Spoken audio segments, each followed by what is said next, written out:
Znači, danas pravimo picu za ručak. Pravim picu, vi gledate. Za ovo testo vam trebaju 2,5 šolje mlake vode, jedno 5 do 7 šolja brašna. To je otprilike kilogram. Ali s tim da dodate 5 šolja i počnete da mešite testo i onda posle dodate malo po malo ako zatreba. So pomešate u brašno. To so zavisi od vašeg ukusa. Na kraju, kad je testo 95% umešano, dodate maslinovo ulje. I onda ga lepo izmešate i ostavite preko noći da naraste. Sada, ako niste toliko strpljivi, možete u jednu posudu stavite vodu, mlaku vodu i stavite testo odozgo i pokrijete plastikom.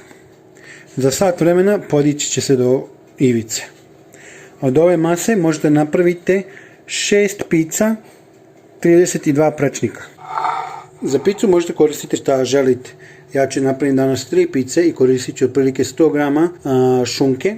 Ova šunka je jako dobra. Pica šunke, suhi vrat ili pečenica, ne znam šta je ovo kod njih. Zove se lomito ahumado. Sada, oni ovdje farbaju slaninu sa paprikom. Meni se to ne sviđa mnogo ova slanina, ali ovi prodavnici su mi pogrešili i dali su mi ovu. Pečurke.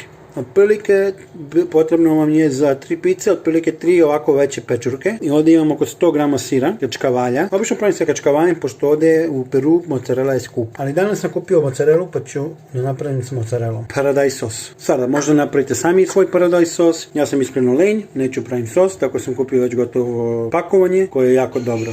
U ovaj sos dodat ću samo malo origana.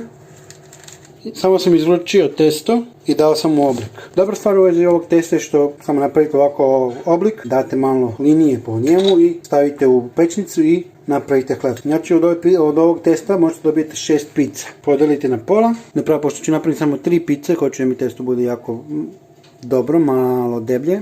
Od ostatka testa možete da zamrznete i koristite neki drugi dan ili da samo stavite u frižider kao što ja radim i onda ga sutradan opet iskoristim za picu ili hleb. Sada sam ih pretvorio u kugle.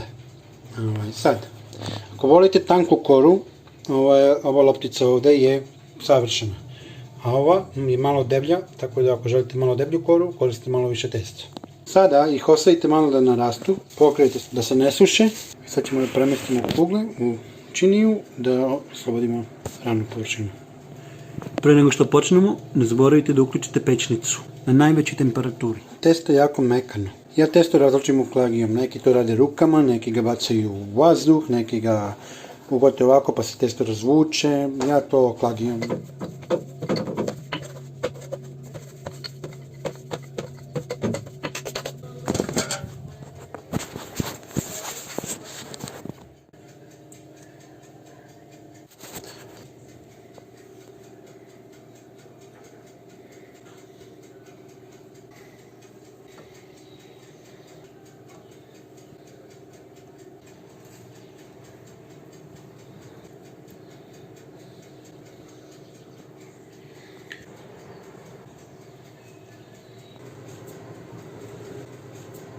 Za jedno 10 do 15 minuta pica je gotova.